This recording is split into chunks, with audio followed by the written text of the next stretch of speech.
story. Hakan benden hikayemi paylaşmamı rica etti. So that you get to know me a little bit better. Ve bu şekilde beni daha iyi tanıyacağınızı düşünüyorum. I started working when I was 15. Çalışmaya 15 yaşındayken başladım. So I skipped my school with 15. Ve 15 yaşındayken okulu bıraktım. Because I had a goal. Çünkü bir hedefim vardı. When I was 18, I want to buy my first car. 18 yaşındayken ilk arabamı almak istiyordum. And I know I have to start working with 15 that I can afford it. Ve bunu karşılayabilmek için 15 yaşında çalışmaya başlamam gerektiğini biliyordum. So I started working in MediaMarkt. Ve MediaMarkt'ta çalışmaya başladım. You have MediaMarkt here. Burada MediaMarkt var. So I was also always one of these salesmen. Ve ben her zaman satıcılardan biri oldum. When you're coming to the MediaMarkt and you need something really badly and you come to me, Bir şey çok isteyip MediaMarkt'a bana geldiğinizde, then I say, I'm sorry, it's not my district. ben üzgünüm, burası benim bölümüm değil diyorum. Anybody happened before? Başına gelen var mı daha önce? MediaMarkt or Baumarkt, Obi. MediaMarkt'ta da benzeri büyük mağazalarda. Why? Because I was not motivated. Neden? Çünkü motive değildim. And I've learned it on first day. Ve bunu ilk gün fark etmiştim. Because as an employer, when you do a lot or when you do less, you get paid the same every month. Çok çalışan ya da az çalışan bir işçi olarak her ay aynı parayı kazanırsınız. So I worked until I was 18. Ve 18 yaşına kadar çalıştım. And I bought my first car. Ve hedeflediğim o ilk arabamı aldım. I usually say it's not a car. Genellikle bunun bir araba olduğunu söylemem. It was an Opel without AC, without radio, without airbags, without motor. Evet, bu saydıklarının olmadığı bir Opel'e sahipti. So every time I get out of the car, I was happy I'm still alive. Araçtan her indiğimde hayatta olduğuma seviniyordum. And you know, when you were children, at 6, 7, 8 years of age, 6-8 yaşında bir çocukken in school we were always saying, when I'm older, I get Lamborghini, Ferrari, Porsche.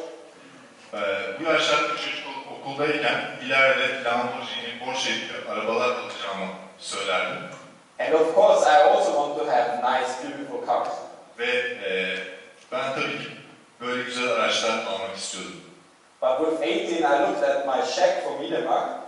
Ama 18 yaşındayken MediaMarkt'tan aldığım maaş çekime baktığımda And I said, maybe with 200 years I can buy one. bu aracı alabilmek için 200 yıla ihtiyacım olduğunu hesaplamıştım. So I found myself always waiting.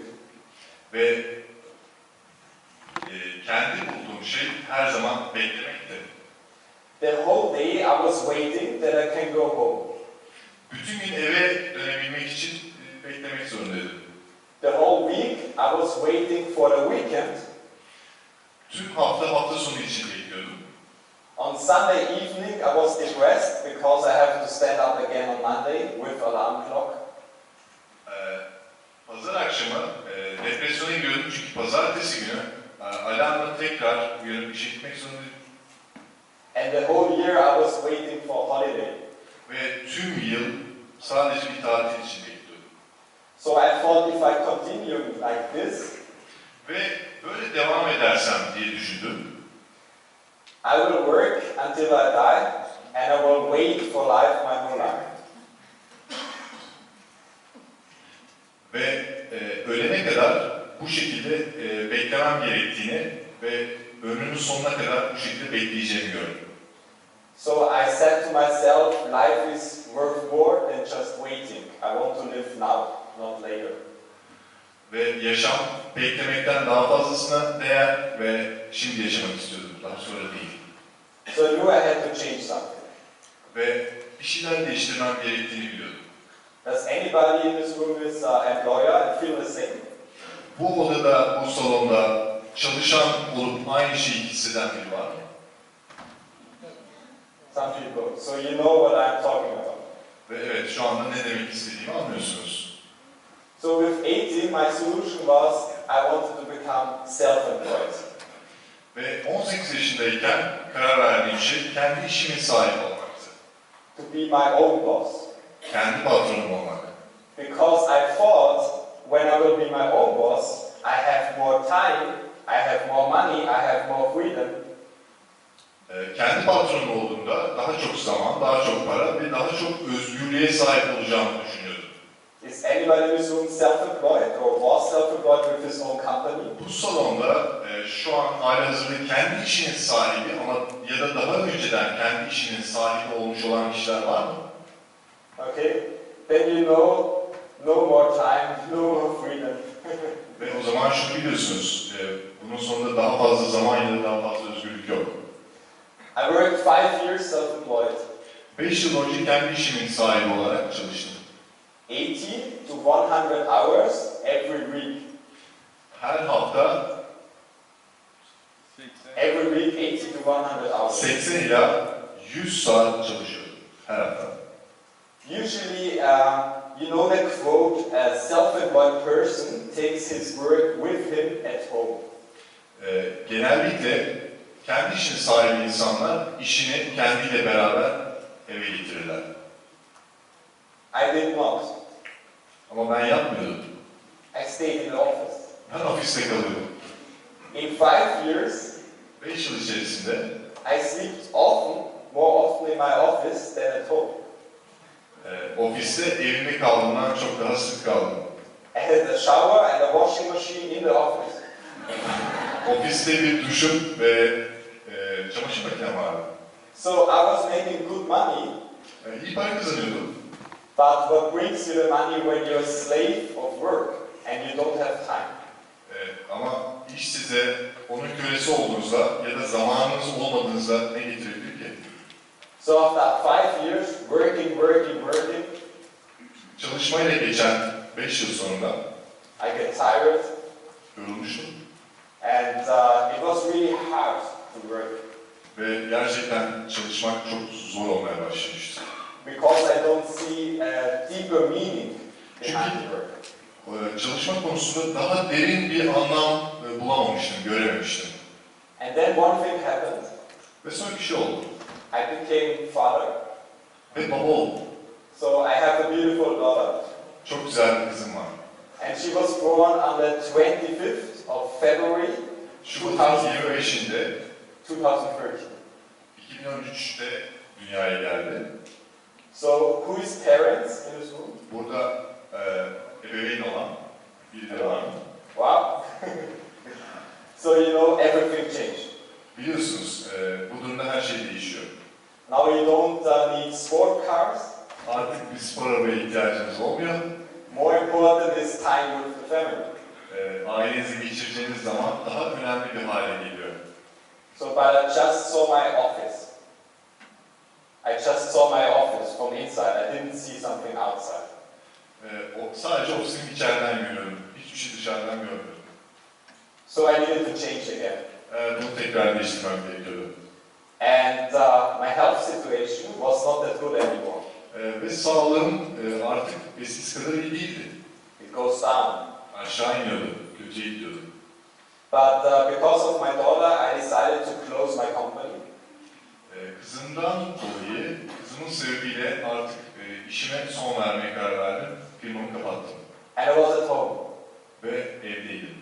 I had burnout, Bitmiştim. depressions, Depresyon başladı and also panic attacks. ve panik atak. I could not go in front of a room to speak to people, never ever. Ve salonda insanların önünde konuşma şansım yoktu. And I could not go into a room where too many people. Ve çok kalabalık olan salonlara ya da odalara girip insanların arasında karışamıyordum. So it was really hard times Gerçekten zor zamanlardı. for my health situation. Sağlık açısından. And also for my financial situation, because my income stops. because I closed the company. Ve firmayı kapatmıştım. Bu sebeple finansal açıdan da kötü durumdaydım. But the bills keep coming. Ama faturalar gelmeye devam ediyordu. So I was taking a shoe box where you buy shoes, a box. Ve bir ayakkabı kutusu aldım. I was smashing.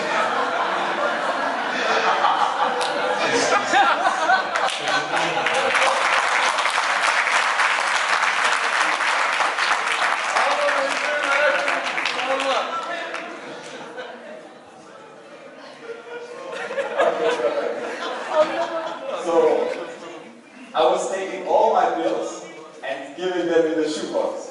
Tüm faturalarımı topladım ve o ayakkabı kutusunun içine koydum.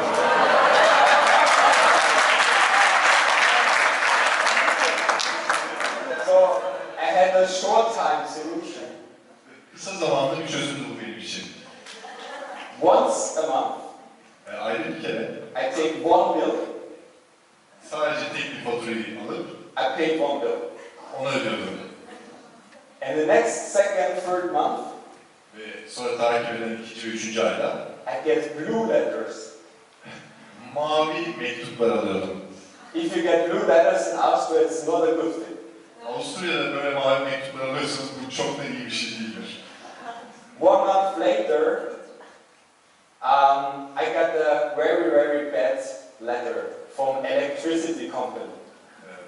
Elektrik dağıtıcı şirketinden bir ay sonra çok kötü bir mektup aldım. And they were really rude. They were not nice. Bu güzel değildi. So I went back to them, Ben de onlara geri bir mektup yazdım. and I said, if you are bad like this to me again, Bana karşı bu kadar kötü ve kaba olursanız tekrar, your bills will never go in the box again. So you don't have the chance that you get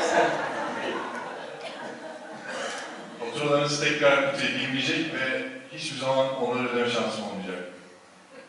So, but it was really a hard time. Ve gerçekten bunlar zor zamanlardı.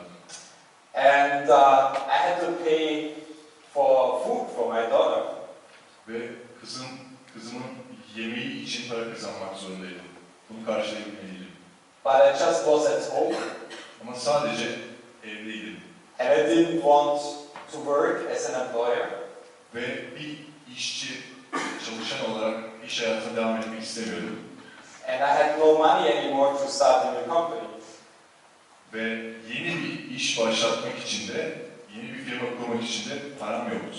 So I didn't see any solution. Bir çözümüm yoktu. And I also didn't want to listen and didn't want to hear any solution. Herhangi bir çözüm duymak istemiyordum ve düşünmek istemiyordum. I was really almost done. Neredeyse bitmiştim. And a friend was calling me. Ve bir arkadaşım yine aradı. We have to talk. Konuşmamız gerek. I said, what is it? Ne hakkında? He said, I have to explain a business to you. Sana bir iş anlatmam lazım. I said, I can't work. I have worked so much, I can't work. Ben çalışamam dedim. Çok çalıştım ama çalışamam. And I asked him, what is this business? Ve ona bu işin ne olduğunu sordum.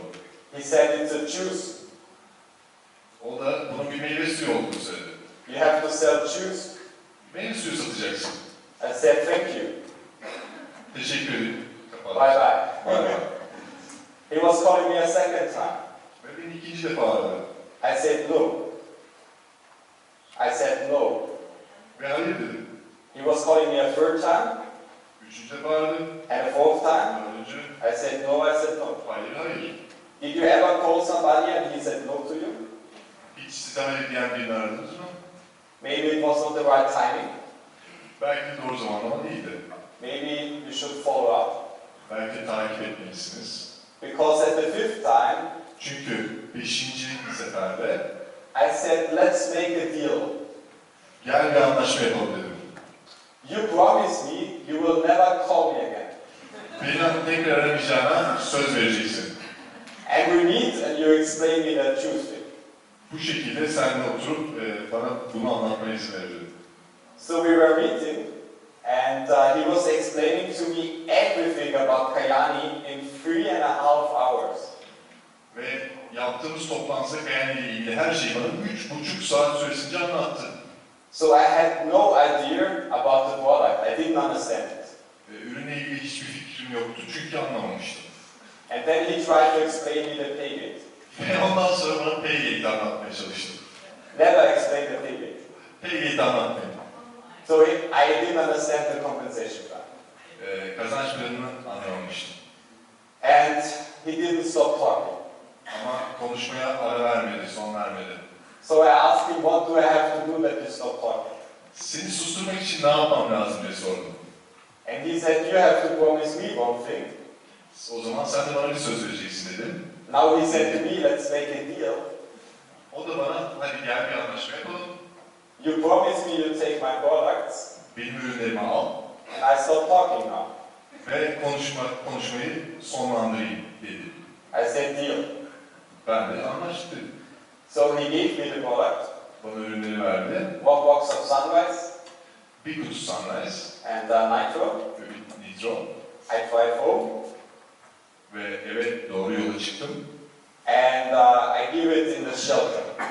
Ve onu çekmece dolaba koydum. And I leave it there. Ve orada bıraktım. After 5 days, he was calling me. 5 gün sonra beni tekrar arıyordu. Hey, how did you like our product? Ürünü beğendin mi? Nasıl buldun? I said, it's awful. It's Çok kötü olduğunu beğenmediğini söyledi. And he said, you didn't take it, right? Onları kullanmadın değil mi dedi. I said,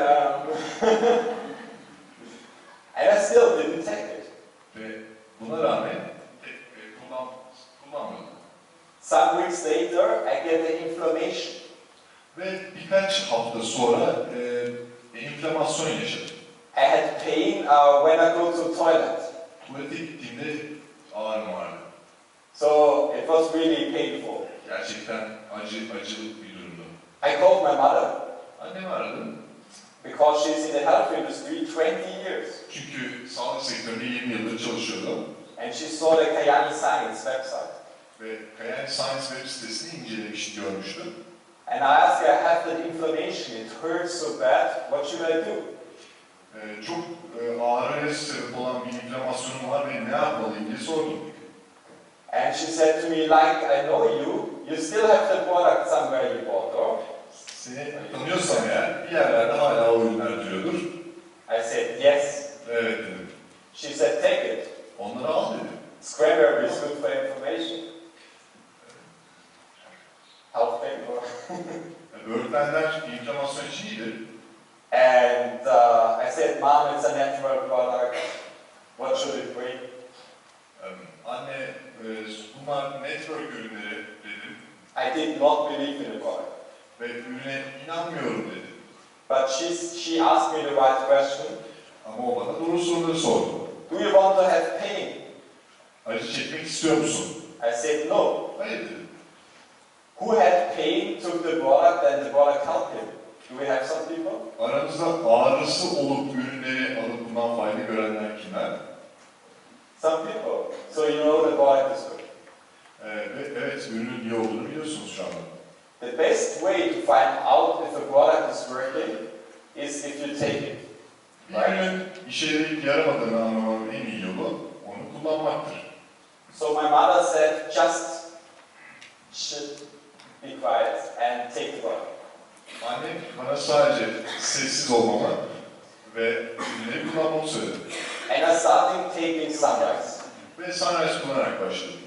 1 in the morning, Sabah bir, 1 hour the next, 1 hour the next, bir saat sonra diğerini, 1 hour the next, ve bir saat sonra bir tane daha. 1 hour the next. Bir saat sonra da dördüncü. Big applause.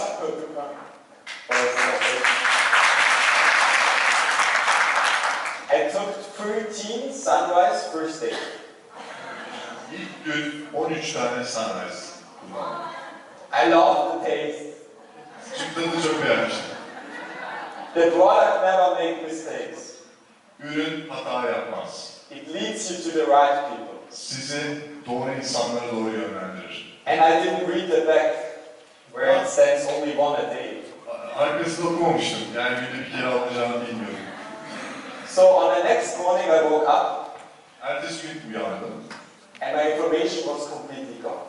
İnflamasyonu iltihaplamam lazım. Tamamen yok olmuştu. My pain was completely gone. Ağrı yok olmuştu. And I called that person and I said, O kişiyi aradım ve what things are you doing into that juice? bu meyve suyunun içerisine ne koyuyorsunuz diye sordum. Are there drugs inside? Bunun içerisinde uyuşturucu mu var? My pain inflammation completely gone. Çünkü ağrım tamamen yok oldu. So I had my wow effect. I know if the product is working by me, it must work by other people. Bu wow etkisini duydum, fark ettim. Çünkü ürün benim için bu kadar iyi çalışıyorsa, diğer herkes için de bu kadar işe yarayacaktı. So I took the last products I had. Son kalan ürünleri kullandım. I gave it to the grandmother of my ex-girlfriend. Eski kız arkadaşımın büyük annesine verdim. After 1 week, she was calling me. Ve bir hafta sonra beni arıyordu. You have to come by. I have to come to her place. Onun bulunduğu yere gitmeliydim. In 1 week, her sleeping problems get better, her pain get better, and she had 4 customers for me. Bir hafta içinde uyku problemleri yok olmuştu ve benim için 4 tane müşteri bulmuştu. I come inside of the door, and she gave me 600 euros. Kapıdan içeri girdim ve bana 600 euro uzattı. And she said, 4 friends of me want to buy that product, that shoes. Is that enough? Do you need more money? 4 arkadaşı bu ürünleri kullanmak istiyor. Bu yeterli mi yoksa daha fazla para ihtiyacım var mı? And I was not even signed up. Ve ben henüz imzalamamıştım, başlamamıştım bile Kyani. And I thought like, what? Ne diye düşündüm. 82-year-old woman, 82 years old. 82 yaşında bir bayan. She's scared to open the door for the postman. Postacı için kapıyı She don't open the door for him. açmayan biri. But she got 4 customers for free. Ama ilk hafta 4 tane müşteri bulmuştu. So I get my second wow effect. Ve burada da ikinci wow etkisi oluştu. For a business. Bu da iş içinde. Because I thought if she can do it, Çünkü şöyle düşün, eğer o yapabiliyorsa everybody can do it. herkes yapabilir. So now I started to want that feeling.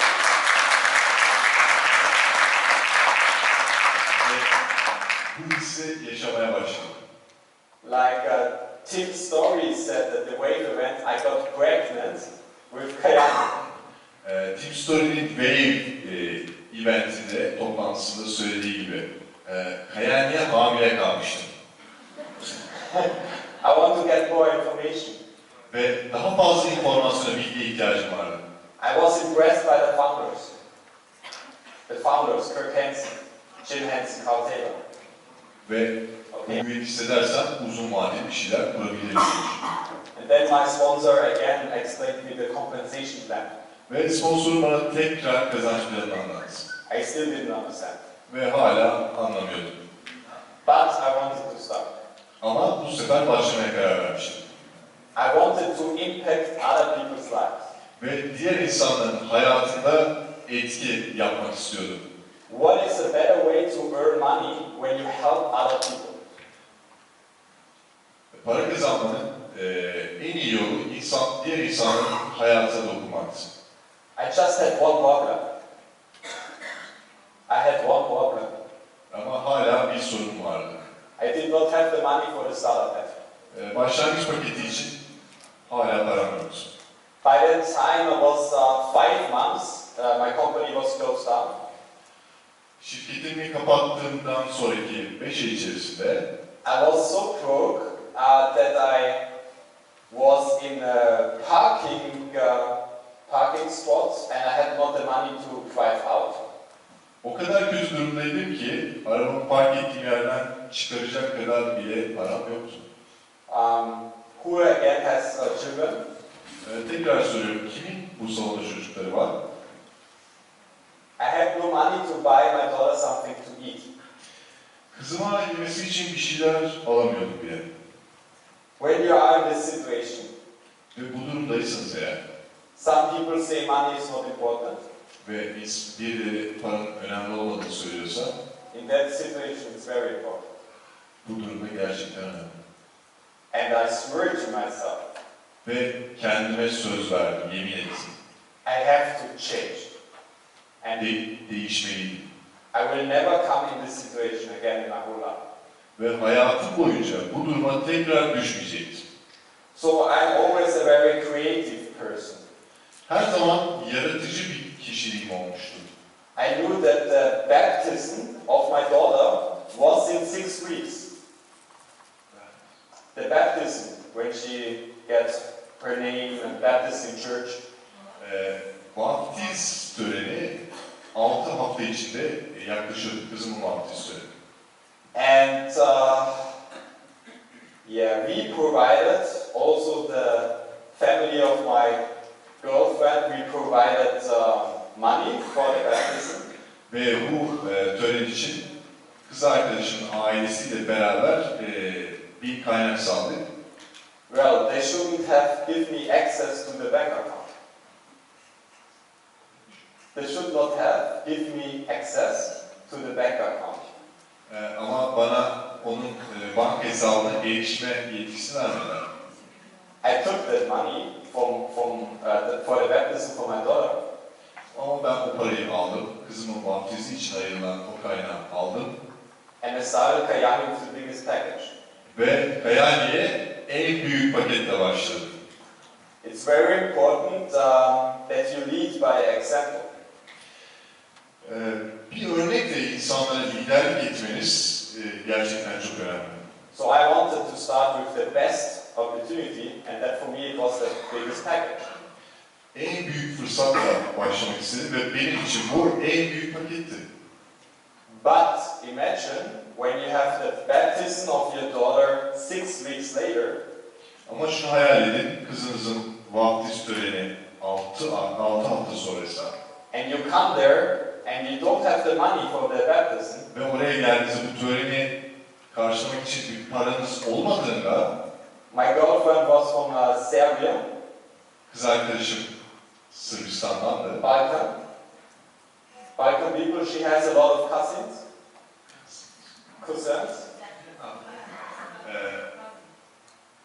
Yeah, and it would be not a good happy ending for me. Ve onun kuzenleri vardı. Bu benim için hiç olmayacaktı. If I come there without the money. Oraya parasız gitseydim bu gerçekten kötü bir durum olurdu. So I had no other choice than succeed. Başarılı olmaktan başka bir seçeneğim yoktu.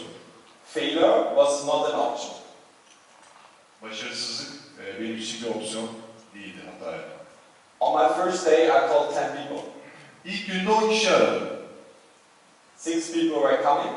6'sı geldi. I signed up for. Ve 4'üne el sıkıştım. And I made Jade first day. Ve ilk gün Jade oldu. I shared yesterday how I invited them. Dün akşam toplantıda bu kişileri nasıl davet ettiğimi anlatmıştım. One invitation was very funny. Bir tanesi gerçekten oldukça eğlenceliydi. I called a friend and I said, hey, we have to talk. Bir arkadaşım aradı ve görüşmemiz lazım dedi. It's about your girlfriend. Senin kız arkadaşınla ilgili. And she said, what's up, what's happening? Ne oldu, ne oluyor diye sordu. I said, I can't tell you on the cell phone, otherwise we would not have to meet. Bunu sana telefonda söyleyemem, görüşmemiz lazım. He was first person who showed up. Hemen anında gelen ilk kişi oydu. And he said, what happened with my girlfriend? Ve hemen bana kız arkadaşıma ne oldu diye sordu. I said, now we are talking about the next holiday you can pay for your girlfriend. Ve şimdi senle önümüzdeki kız arkadaşını geçireceğin tatil nasıl ödeyeceğini konuşacağız. And he was like this. Ve rahatladı. I think he thought something different. Başka bir şey düşünmüş elbette. So with the 4 people, 4 kişiyle, I signed up. el sıkıştım 4 kişiyle. I worked instantly with them. Hemen çalışmaya başladım, anında. It's very important when you sign up a new person. Siz bir kişiyle el sıkıştığınızda şu çok önemlidir. After the sign up, the work starts. El sıkıştığınız andan itibaren iş başlar. That you work with the person instantly. Ve bu kişiyle anında çalışırsınız. So we were calling people like crazy. Ve insanları deli gibi arıyorduk. I think we got more no's than I could imagine. Ve hayal edebildiğimden çok daha fazla hayır duyuyorduk. But 4 days later we did our first presentation. 4 gün sonra ilk sunumumuzu yaptık. 18 guests were coming. 18 misafir gelmişti. We signed up 13. 13 ile sıkıştık. So 4 days it was my pearl. Ve 4 gün sonra pearl olmuştu. And the first chase. Ve ilk C'yi çıkardı. So we started to focus on a J. Ve C'yle odaklanmaya başladık. Our goal was to create every day a new J. Her gün yeni bir C çıkarma hedefimiz vardı. I still didn't understand the compensation plan. Ve hala kazanç planını anlamıyordum. I still could not explain the compensation plan. Ve hala anlatamıyordum. But in 10 days in the business, Ama işteki 10. günümde I was sapphire. safir olmuştum. So it worked. Ve işe yarıyordu. Whatever we were doing, Her ne yapıyorsak now I would not know what we were doing. ve ne yaptığımızı bilmiyordum. But it worked. Ama çalışıyordu. Next month, I want also to share this with you because it's very important that you understand it's a long-term business. Bunu size paylaşıyorum çünkü şunu anlamanız lazım. Bu gerçekten uzun vadeli bir iş. I crashed to pay rank J. Ertesi ay C'de düşmüştüm. My first leg exploded. First leg, power leg exploded. Power leg'im yıkıldı, yok oldu, patladı. Second and third leg crashed. 2 ve 3. ayaklarda çakıldı. Anybody happened that before? To anybody? Burada bu başına gelen birileri var mı? That's normal. Bu çok normal. It's a part of the business. Bu işin bir parçası. It's just giving you the opportunity to build it better. Sadece bu çakılmalar size işinizi daha iyi inşa etmek için And bir to, şans veriyor. and to learn and to grow as a person. To learn and to grow as a person. Ve öğrenme ve kişisel olarak gelişme şansı verir. I shared yesterday a cool story. Dün bir hikaye paylaştım. How I recruited the first diamond for me, personally. İlk diamond'ımı işe nasıl aldığımız oldu. It was very fun. Gerçekten eğlenceliydi. After, in the first 10 days, İlk 10 gün I've earned €3,500. €3,500. 3500 euro kazanmıştım. So I could pay the baptism for my daughter. Ve evet, kızımın vaftiz töreni için gereken parayı ödemiştim. But second month I've earned €600. Ama ikinci ay 600 euro. And on the last day of the month I was still jaded. Ve ayın son günü hala C'ydi. I was 1 week in Romania. Romanya'da bir hafta kaldım. I had more than 50 appointments in Romania. Ve orada 50 görüşmeden fazla yaptım, 50 randevuden fazla. I signed up 0. Ve bunlardan hiçbiriyle el sıkışamadım, sıfırdı sonuç. Maybe it was because of the translator. Belki de bu çevirmen yüzünden olmuş olabilir. But I don't know. Ama bilemiyorum. So I had one appointment on that Saturday.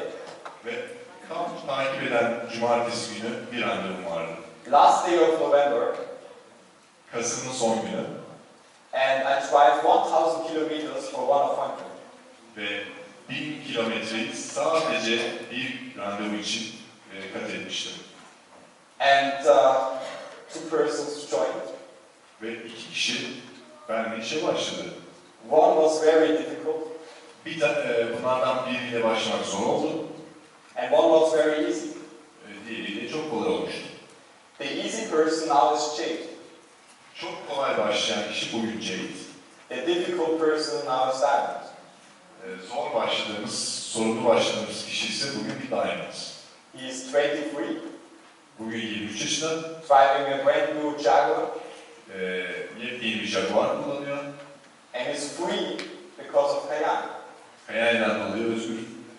Both persons start on the same day. Bu iki kişi de aynı gün işe başladı. You decide your future. Geleceğinize siz karar verirsiniz. All of you are here today. Buradaki herkes. So at the next dream camp, Bir sonraki kampta you could be one rank higher. bir kariyer, You could be bir two ranks higher. alabilirsiniz ya da iki. Or you could be still at the same level. Ya da hala aynı kariyerde olabilirsiniz, aynı seviyede. And you're watching other people who are climbing the ranks. Ve burada basamakları tırmanıp sahneye çıkan diğer insanları izlemek durumunda da olabilirsiniz. People always ask me what is the secret of success. İnsanlar bana hep başarının sırrı ne diye sorarlar. There is no secret. Bir sır yok. It's just work. Bu sadece çalışma ile ilgili. It's uncommon discipline. Sıra dışı bir disiplin.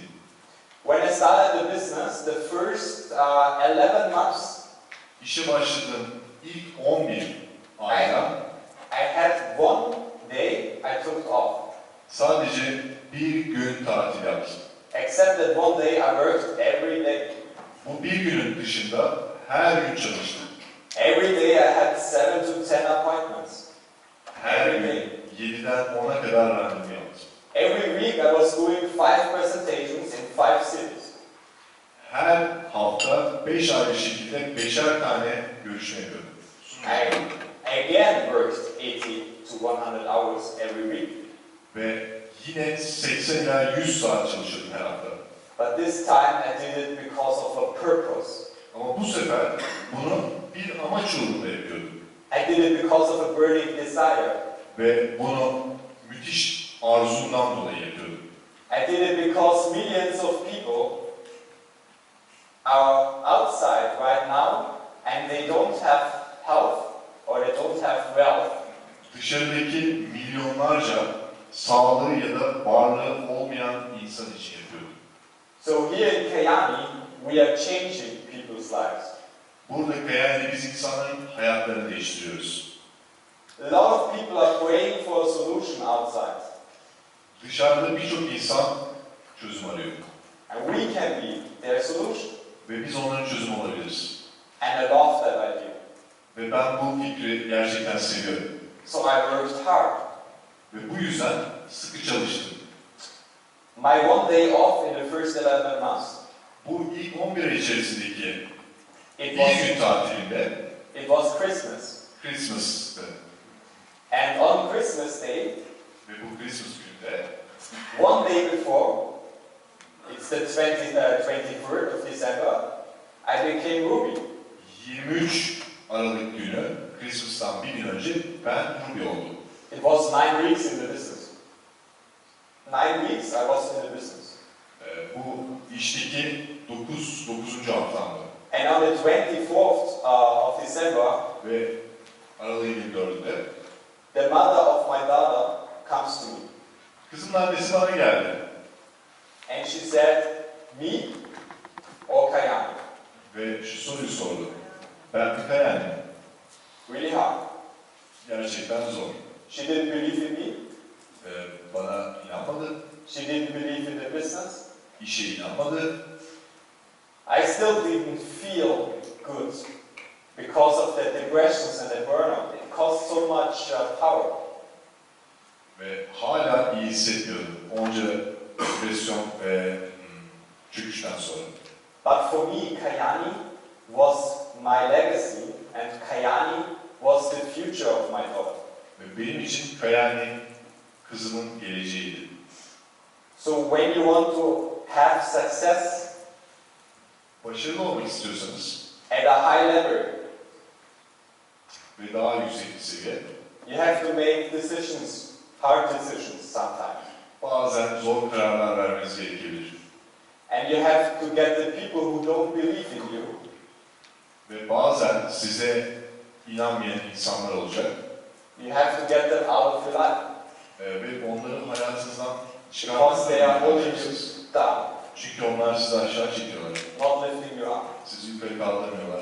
So when you want to unleash your potential, Potansiyelinizi açığa çıkarmak istiyorsanız you need to work hard sıkı çalışmalı and you need to get the losers out of your life. ve kaybedenleri, loserları hayatınızdan çıkarmalısınız. So I decided Kyani. Ve ben Kyani'ye karar verdim. I decided future of my daughter. Kızının geleceğine karar verdim. I decided to build a legacy for the next generations. Sonraki nesiller için And I went all in. ve all in oldum. Not looking left, not looking right. Sola ya da sağa bakmadım. 100% focus. %100 fokuslandım, odaklandım. 1 week later, Bir hafta sonra I did Emirate. Emirate oldum. That's the difference. İşte fark buydu. Work hard. Sıkı çalış. The people who don't believe in you, Sana inanmayan insanları, they just don't believe in themselves. sana inanmayan insanlar aslında kendileri inanmıyorlar. It's a reflection of their limits, not of yours. Bu onların kendi yansıması. Senin onlara yansıman değil.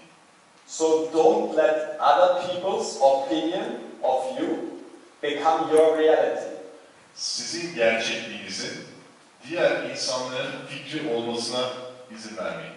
Choose your own reality Kendi gerçeklerinizi seçin. by choosing your future. Kendi geleceğinizi seçin, kendi gerçeklerinize karar verin. Doubt kill more trees than failure ever will. Doubt, worries. Worries kill more trees than failure ever will. Kaygı hatadan daha çok hayalleri öldüren bir şeydir. You need to know what is your big why. Gerçek nedeninizi, büyük nedeninizi bilmek durumundasınız. You need to know what is your vision. Vizyonunuzun ne olduğunu bilmek zorundasınız. You need to work hard. Sıkı çalışmalısınız. You need to stay focused. Odaklanmalısınız. You need to follow the system. Sistemi takip etmelisiniz. And you need to be persistent. Ve algınız açık olmalı. So after 11 months being in the company, Ve şirketteki 11. ayda I did Green Diamond. Green Diamonds oldu. Because I did all that what I just said. Because I did all that what I just said. Çünkü sadece söylediğim şeyleri yaptım. People are following you not because of what you say. İnsanlar siz söylediklerinizden dolayı değil, They are following you because of what you're doing. yaptıklarınızdan dolayı takip ederler. And now because of Kyani, my life totally changed. Ve şimdi hayatım Kyani'den dolayı tamamen değişti. The past 12 months I've been to 19 countries. Geçtiğimiz 12 ayda 19 ayrı ülkede bulundum. As you see, I love to travel. I love to travel. Seyahat etmeyi çok seviyorum. I love freedom. Özgürlüğü seviyorum. And sometimes money can buy freedom. Ve bazen para özgürlüğü satın alabilir. So before the freedom, there comes the work. Ama özgürlükten önce çalışma geliyor. So you need to be exactly crystal clear, 100% where you want to go. Nereye gitmek istediğiniz konusunda son derece net olmalısınız. And you need to be willing to pay the price Ve bedel ödeme konusunda son derece istekli olmalısınız. that you can achieve the dreams. Hedeflerinize sizi ulaştıracak bedelleri ödeme konusunda son derece istekli olmalısınız. When you know what I know, Benim bildiğimi siz de öğrendiğinizde, when you would have seen what I have saw, benim gördüklerimi siz de görebildiğinizde, traveling to 19 countries in the last 12 months, geçtiğimiz o hikayede 19 ülkeye seyahat etmek and seeing thousands of people, lives being changed because of Kyani. Kyani sayesinde birçok binlerce insanın hayatının değiştiğine tanık ederdiniz. You would not wait one single second to not do what's necessary to build your business up. İşinizi büyütmek için gerekli şeyi yapmak konusunda bir saniye bile tereddüt etmezdiniz. At last, I want to share my vision with you. Son olarak sizinle vizyonumdan paylaşmak istediğim, I know how it feels when you don't have electricity for 2 weeks. şunu biliyorum.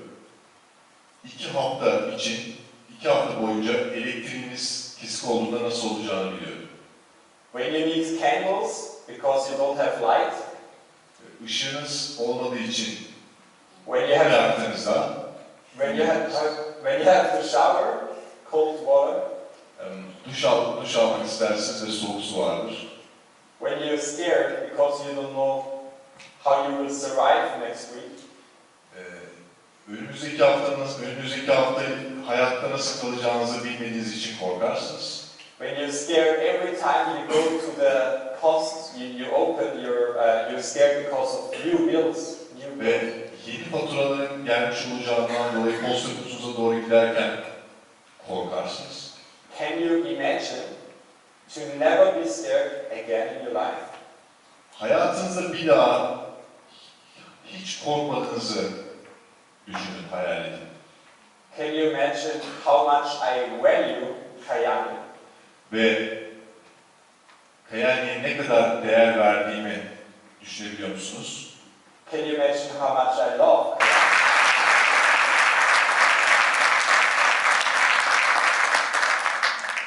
So, because I know how it feels to have nothing, Hiçbir şeyinizin olmamasının nasıl bir his olduğunu bildiğim için my vision is to help the people who have nothing. benim vizyonum hiçbir şey olmayan insanlara yardım etmek. My vision is that I'm being on every single Caring Hands trip. Benim vizyonum her Caring Hands yolculuğunda, seyahatinde bulunmak, To make a difference and impact in other people's lives. insanların hayatlarına bir değişiklik ve büyük bir etki yaratmak. And my vision is to help children who are hungry right now because their parents cannot afford them to buy something to eat. Ve vizyonum aileleri kendilerine yemek alamayan çocukları doyurmak için onlara yardım etmek. Every year there are 3.1 million children dying because they don't have enough to eat. Her yıl 3.1 milyon çocuk yeterince yemek bulamadığı için ölüyor. But there is so much resources, so much food out there, we could feed a lot of people. Ama dışarıda yeterince insanı doyuracak kadar kaynak ve yemeğimiz var. So my vision with Kyani is to feed more than 1 million children by the year of 2020. Vizyonum 2020 yılında 1 milyondan fazla çocuğu Kyani sayesinde doyurabilmek. Because I know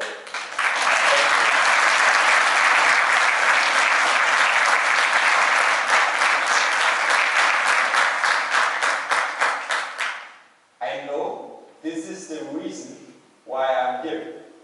Çünkü burada olma sebebimin bu olduğunu biliyorum.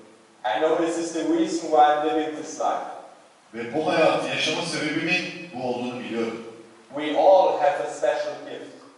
Hepimiz özel hediyelere sahibiz. We all have a burning desire. Aslında hepimizin içinde müthiş bir arzu var. We all have dreams that have been given to us. Hepimizin kendimize bahşedilen hayallerimiz var. So it's our purpose to do everything that you're making your dreams come true. Ve evet, hedefimiz hayallerimizi gerçekleştirecek şeyler. Thank you very much. Çok teşekkür ederim.